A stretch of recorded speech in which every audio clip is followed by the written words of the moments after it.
Shemai. Today we're going to have a look at this magnificent tree here, and it's a lime tree.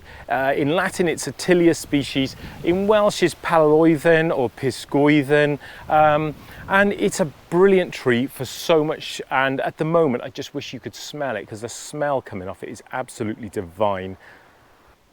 So there's three main species of lime in Britain, and they're really difficult to distinguish between. There's the small-leaved lime, which is Tilia caudata.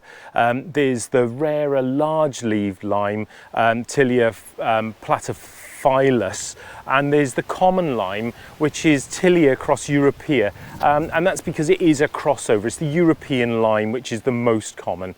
Now, you can tell by looking underneath the leaves. Common limes have like tufts of white hairs at the ends of the twigs. Small-leaved limes have like little red hairs underneath them, and large-leaved limes have hairs across the entire underside of them.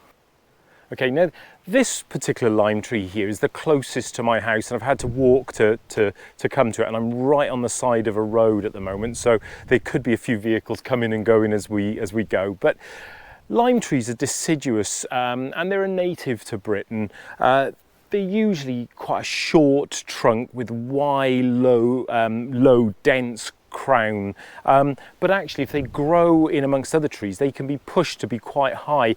They grow to about 38 meters tall, and interestingly, their age of them, generally they'll live to about 130 years, but they can live significantly longer, because one of the neat little things that they can do, and that is they take to coppicing and pollarding really well, and we've spoken about that before.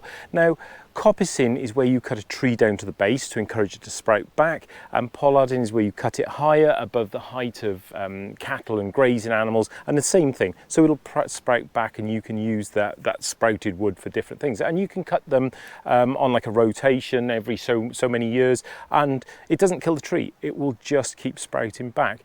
But they are, if growing in amongst other trees, one of our tallest trees and our longest lived. Now, when they're coppiced, so cut down to the ground, they can live potentially up to about 1,000 years. Another interesting thing is that these branches, and you can see some a bit further back there, they will droop and weep down to the ground. Now, when they touch the ground, they have a tendency to what we call layer, which means layering is when, if they're touching the ground, they'll start to root, and actually that branch will then turn into a whole new tree. Although it looks separate, it will have the same sort of, it'll be the same DNA as the original parent tree. Now, due to this layering effect, there are a ring of trees in Western Burt Arboretum that have the same DNA fingerprint. So what that's suggesting is that this initial tree has grown, the weeping branches have come down and spread, and there's a ring of whole new trees that have grown from that, and it potentially can keep doing that and moving its way out. And it's been postulated, so thought, that that ring of trees, because of that original unique DNA fingerprint of that original parent tree, I guess, could be up to 6,000 years old, even older than our oldest yew trees.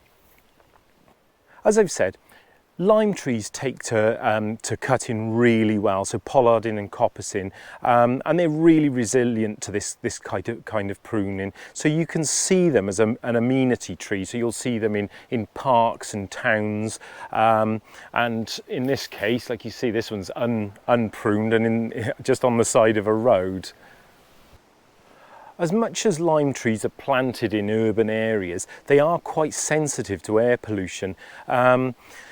Now, we've said within like an urban situation, they are frequently pollarded or coppiced to come back, and they can quite often be sort of frowned upon in sort of towns and things, because if you park your car underneath it, you can end up getting like a sticky sap that will stick all over your windscreen, all over the roof of your car. Now, that actually isn't directly produced by the tree.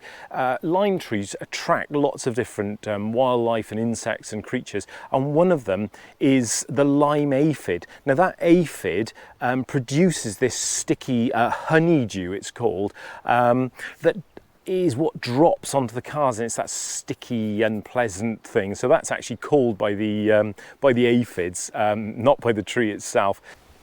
The bark is smooth and thin at first, and then turns into this sort of dark grey, blackish with long ridges, and you can just see some of the sort of ridges starting to come into it there.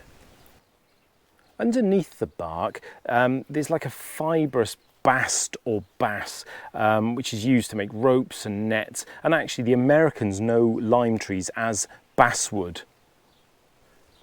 Lime leaves have a stalk that's about 2 to 5 centimetres long, and the general shape of the leaf is it's heart-shaped, and they can be anywhere between sort of 3 and 10 centimetres long and pointed at the tip there. And you can just see that they've got sort of like a serrated margin, and they're lighter below than they are above.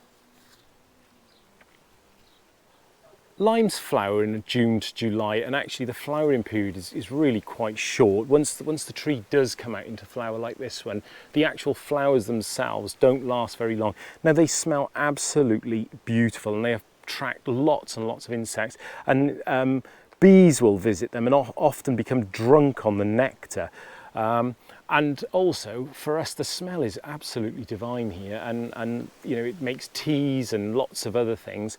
But these flowers usually have 4 to 11 little yellow petals around the edges there, and like I said, they're quite strongly scented, but it's really nice, and they hang in these clusters, as you can see here.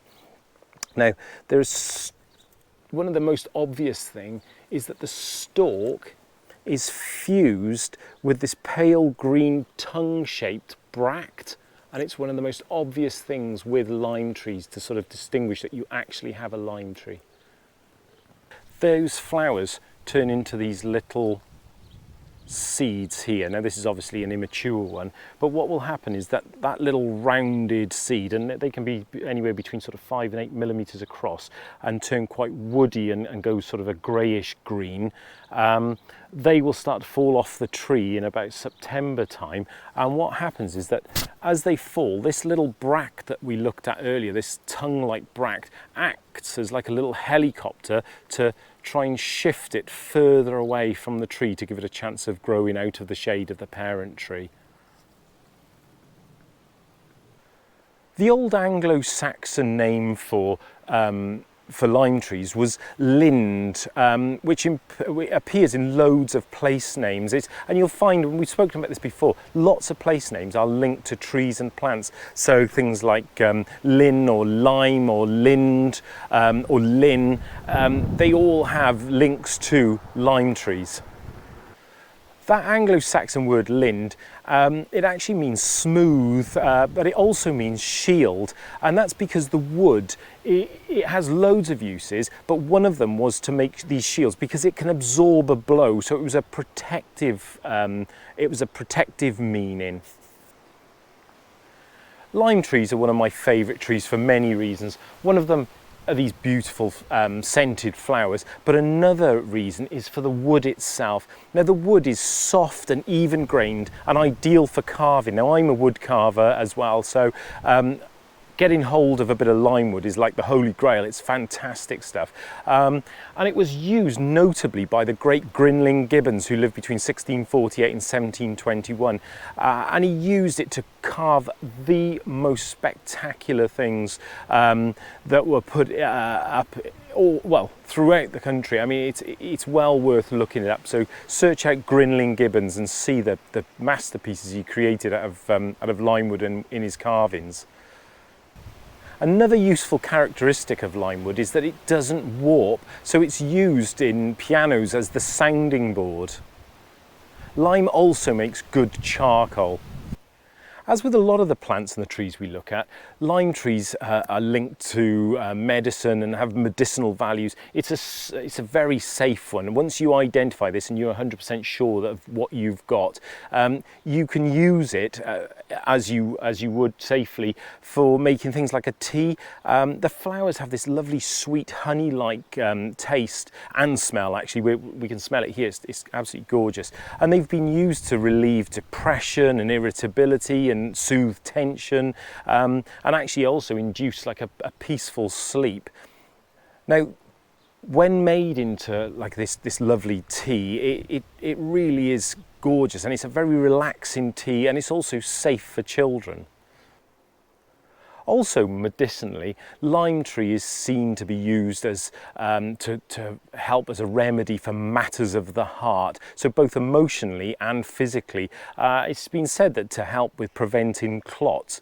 Now, if you drink a tea made of it, it's the proper word is it's a diaphoretic. It's got diaphoretic properties, which means that it will bring down fevers, and it will clear catarrh, and generally make you feel a little bit better, I guess. And the tea is often drunk with elderflower, because the flowers obviously come out at this time of year about the same time as elderflower. These flowers can also be used to make a soothing lotion for skin problems.